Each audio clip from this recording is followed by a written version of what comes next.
Il va nous falloir 220 g de chocolat noir, 4 œufs entiers, 140 g de beurre, 90 g de sucre, 100 g de farine, un sachet de levure chimique et une petite pincée de sel. Alors les amis, première chose, j'emmène donc le chocolat et le beurre à fondre soit au micro-ondes ou soit au bain-marie. Alors quand le chocolat et le beurre sont fondus, on verse le tout dans un saladier. Allez, on mélange. Allez, on va pouvoir mettre les œufs. On met tout d'un coup. Allez, on y ajoute le sucre. Alors les œufs, vous pouvez très bien les battre en omelette pour faciliter donc leur incorporation, les amis. Donc là, je mélange rapidement. Allez, on rajoute le sel. Alors le sel, ça va rehausser la saveur du chocolat, les amis. Allez, je récupère maintenant le tamis. Je viens tamiser la farine avec la levure chimique.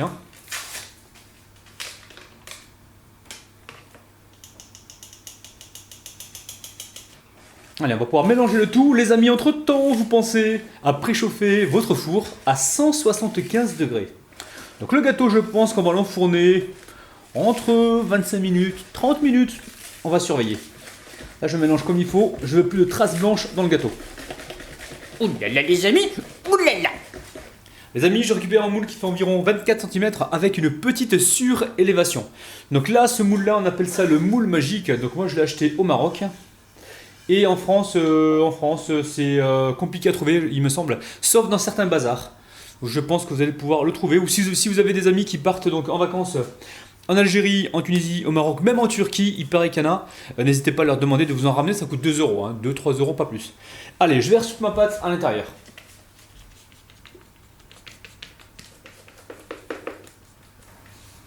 Allez, j'amène mon gâteau faire bronzette au four. Donc je répète, le four préchauffe à 175 degrés et on va l'enfourner entre 25 et 30 minutes. Faudra surveiller, ou peut-être 20 minutes, tout dépend des fours. Donc l'astuce, c'est de planter un couteau et la lame doit ressortir sèche. C'est parti.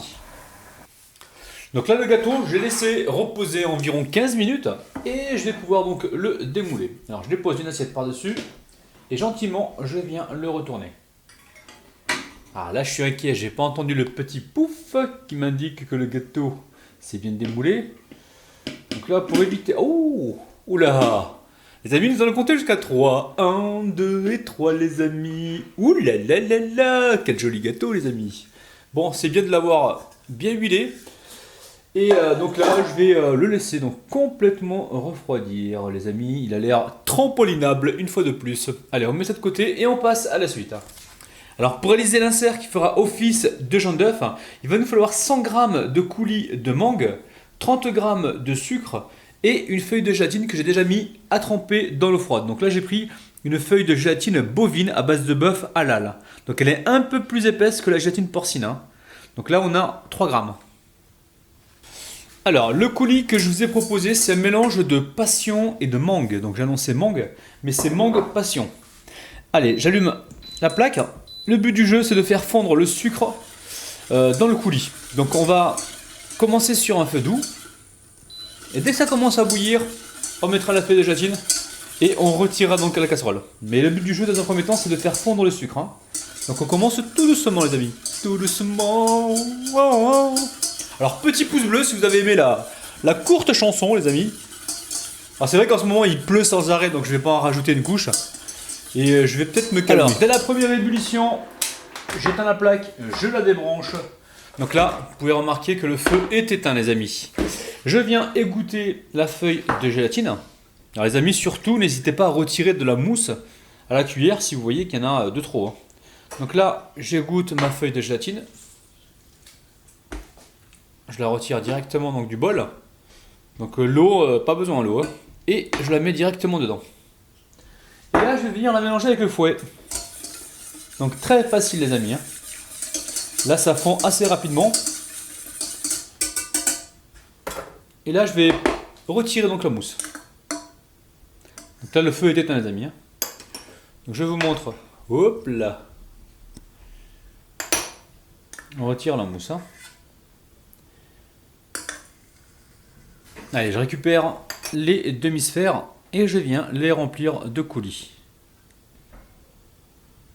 Allez, on laisse se refroidir à température ambiante et ensuite direction le congélateur. On va mettre ça environ 1 à 2 heures. Il faut vraiment que ce soit bien gélifié pour qu'on puisse donc l'utiliser. Alors là, il va me falloir 200 g de chocolat noir. Donc là, c'est du chocolat noir bio à 52%. J'ai vu dans le commerce, c'est pas aussi cher que le chocolat classique. Donc 52%. Là, ce que je vais faire dans un premier temps, je vais le râper très fin pour qu'il puisse fondre rapidement. Allez, je récupère un couteau et je viens comme ça hacher le chocolat. Donc ça y est, ça m'a pris 10 minutes. J'ai râpé donc le chocolat et je l'ai séparé en deux. Cette première partie, on va la mettre à fondre. Pas à 100%, il faut que ça fonde à 80%, il faut qu'il reste des morceaux. Ensuite, je vais la retirer du bain-marie et je mettrai donc ça pour refaire descendre la température. Je vais vous montrer, ça évite de passer donc par la courbe de cristallisation. Allez, je mets donc le premier bol et je réserve le deuxième à côté pour l'instant les amis. Parce que tout le monde suit. Oui, on suit papa. Allez, restons sérieux un petit peu là, Rabat. Ouh là là là. Les amis, vous suivez. Donc là, le chocolat est fondu à 80%. Il reste encore des morceaux. Donc je mets l'autre partie du chocolat. Et le but du jeu, c'est pareil de refaire fondre, mais toujours à 80%. Il va rester un petit peu de morceaux. Et là, on pourra débarrasser donc notre saladier. Et le chocolat restant fondra justement avec la température du chocolat. Donc là, on reste vigilant. On est vraiment sur un feu doux. Et l'eau ne touche pas le bol. Sinon vous allez brûler le chocolat. Là, il n'y a que la vapeur en fait qui travaille. Donc tranquillement, on fait fondre le chocolat. Donc là, c'est bon. On est à peu près à 80%. Il reste encore des morceaux. Je débarrasse, j'éteins la plaque. Je débarrasse mon chocolat. Et là, je continue de mélanger donc pour faire fondre le chocolat restant. Si vous faites fondre directement, vous n'aurez pas un chocolat cassant, les amis. Donc là, on a besoin de faire cette opération justement pour avoir ce chocolat cassant. Alors, vous pouvez le passer au pinceau, même s'il reste des tout petits morceaux, c'est pas gênant. Donc là, on est bon. Je récupère le moule que m'a envoyé Tony. Je vous rappelle que son site s'appelle Univers de la pâtisserie.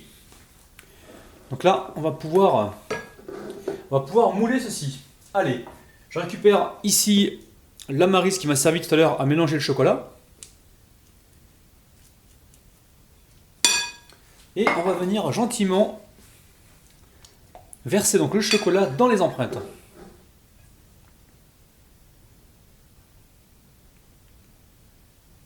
Alors je verse un tiers à chaque fois environ. Une fois que j'ai fait ça, je viens ici remonter le chocolat donc sur les parois, bien en haut. Donc il faut travailler assez rapidement parce que le chocolat il a tendance à durcir donc assez rapidement. Là je suis bien en haut, je l'ai vraiment mis partout. Alors on peut le faire à la cuillère si on le souhaite. D'ailleurs moi j'avais prévu une cuillère et j'arrive pas à la trouver. C'est pour ça que je prends la Maryse. Et j'ai entendu le chocolat, il m'a dit J'ai pas de patience, me dépêche-toi là. ok, pas de problème. Donc voilà. Alors quand vous êtes sûr que le chocolat est bien remonté jusqu'en haut, ici je récupère le bol et je viens donc verser l'excédent de chocolat. Ouh là là les amis, je sens qu'on va se régaler. Alors je sais que vous avez été nombreux à me demander des recettes de Pâques. Je vais essayer de vous en faire 2 avec celle-là. Mais les amis, je suis vraiment très surbooké en ce moment. Plein de projets qui arrivent en même temps et bon, tant mieux, c'est grâce à vous les amis. Mais c'est vrai que j'ai du mal à sortir une vidéo par jour comme je faisais auparavant. Donc là, je tapote le moule. On n'hésite pas aussi, on va venir ici comme ça, tapoter. Ensuite, je récupère soit une spatule, soit un couteau. Et je viens comme ça enlever donc l'excédent. Allez, je vais placer ceci directement au réfrigérateur. Et je reviens mettre une deuxième couche. Bon les amis, entre temps, j'ai mis ma plaque directement au congélateur parce que vous savez que dans ma tête on est 3, il y a moi, donc Rabat, il y a Rabinou et Rabounet. Donc Rabinou il m'a dit T'es bête ou quoi? Mais sans congélateur, ça va aller plus vite. je dis ok, pas de problème. J'ai testé, c'est pas mal. Donc Rabinou avait raison pour une fois. Oula, je l'entends dans ma tête là, J'ai toujours raison, oui, c'est ça, t'as toujours raison. Ok, bon, on continue, voilà. Revenons à nos moutons, parce que là, on est quand même là pour la recette. Donc, le restant de chocolat, pareil, on va le verser. On va le partager donc dans les 4 empreintes. Là, ça y est, on est parti. Pareil, même opération que tout à l'heure. on remet du chocolat donc sur toute la surface. Alors cette fois-ci, on va pas enlever du chocolat, hein. On va tout laisser à l'intérieur parce qu'on veut du dur, on veut du solide, on veut de la matière, on veut de la qualité, on veut pas un œuf qui s'effrite lors du démoulage. On veut vraiment que ça... Enfin, on veut vraiment avoir un bon résultat. Et surtout là, je suis en train de vous donner des astuces vraiment pour que vous réussissiez votre recette.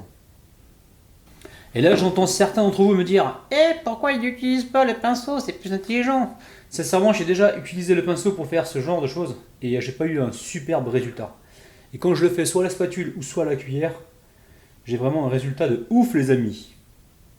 Donc croyez-en ma petite expérience.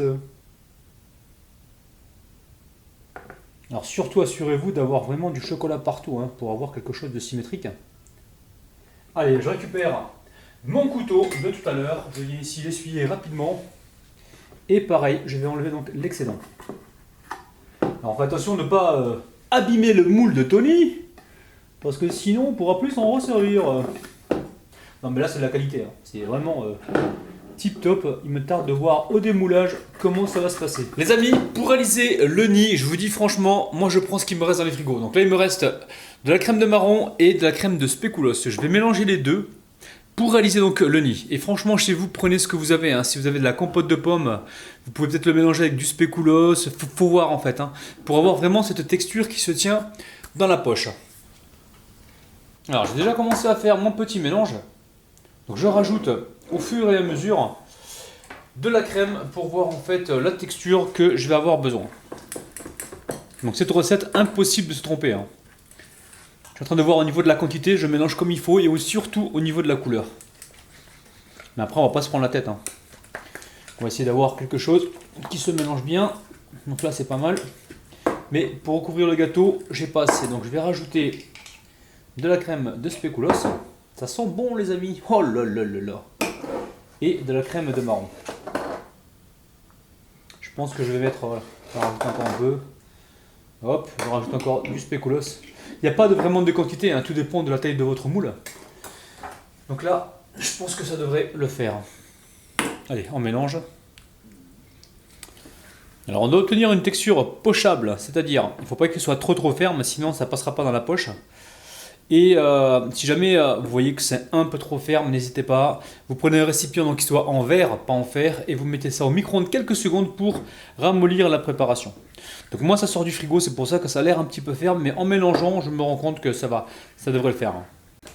Allez, je remplis ma poche. Alors j'ai mis la douille que m'a envoyé Tony, hein. Une petite douille comme ça perforée pour faire le nid, hein. Allez, je récupère le gâteau, je vais commencer donc sur le côté. Ça a l'air pas mal les amis, hein. Vous voyez, petit à petit, on va essayer d'en mettre là aussi.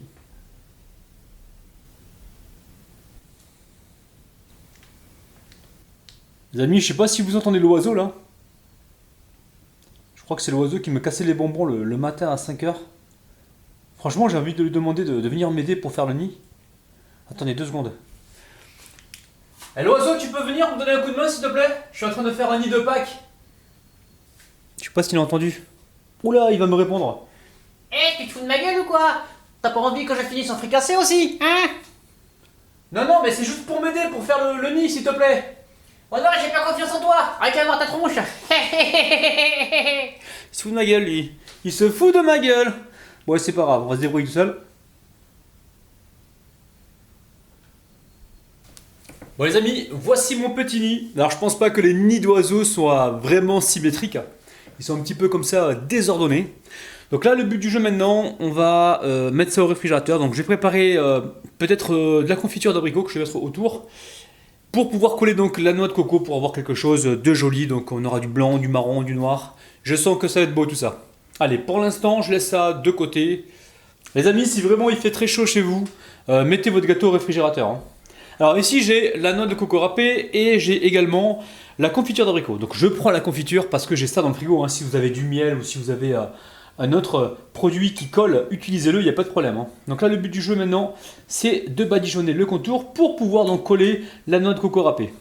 Alors cette étape, c'est vrai que si vous la faites avant de mettre donc la crème de marron et le spéculoos, ça peut être plus judicieux, je pense. Mais bon, on peut pas penser à tout, hein. Eh, franchement, vous l'entendez là, il est en train de me narguer. Écoutez-le là, le oiseau là.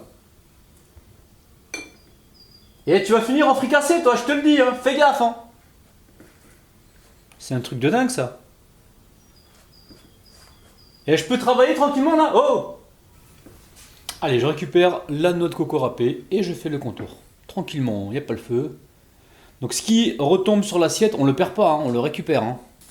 Alors pour réaliser la crème mascarpone, il va nous falloir 120 g de mascarpone, 100 g de crème liquide entière, 40 g de sucre et on mettra un petit peu de vanille liquide. Alors vous connaissez mon astuce pour donc monter la crème rapidement. Donc là j'ai le sucre glace, je verse ici ma crème liquide entière avec le mascarpone. On va faire le mélange d'abord dans le saladier et ensuite on mettra ça dans un récipient plus haut. Je vais vous montrer et vous allez comprendre pourquoi. Donc là je mets ma vanille et je vais commencer déjà par mélanger l'ensemble. Là on veut avoir une texture donc homogène. Hein. Allez, je prends un récipient plus haut. Donc là c'est pas complètement homogène, hein, mais c'est pas grave. Allez, je prends mon batteur et je fouette jusqu'à épaississement complet. Donc là, il me semble que c'est bien monté. Allez, on passe à la suite. Oh là là, les amis. Oh là là. Les amis, il est temps de voir si mon astuce du tempérage a fonctionné. Allez. Là, je prie parce que là, je sais que c'est les moules à Tony. Donc normalement, il ne devrait pas y avoir de problème. Allez, on va se démouler celui-là. On va essayer. Donc gentiment. Donc j'évite de taper contre la plaque, j'ai toujours peur de les casser. Donc là on va y aller. Ouh les amis, regardez-moi ça. On va compter jusqu'à 3. 1, 2 et 3 les amis. Regardez-moi ce brillant de malade. Donc l'astuce que je vous ai montrée a très bien fonctionné les amis. Oh là là là là les amis, je suis content. Bon, voyons voir si ils sont tous pareils. Regardez-moi ça. Oh, oh, oh, oh, oh. Il est content le petit Rabinou, il est très content. Ah. C'est normal, il y a un petit peu de résistance. Regardez-moi ça, c'est un truc de dingue les amis. Oh, oh, oh.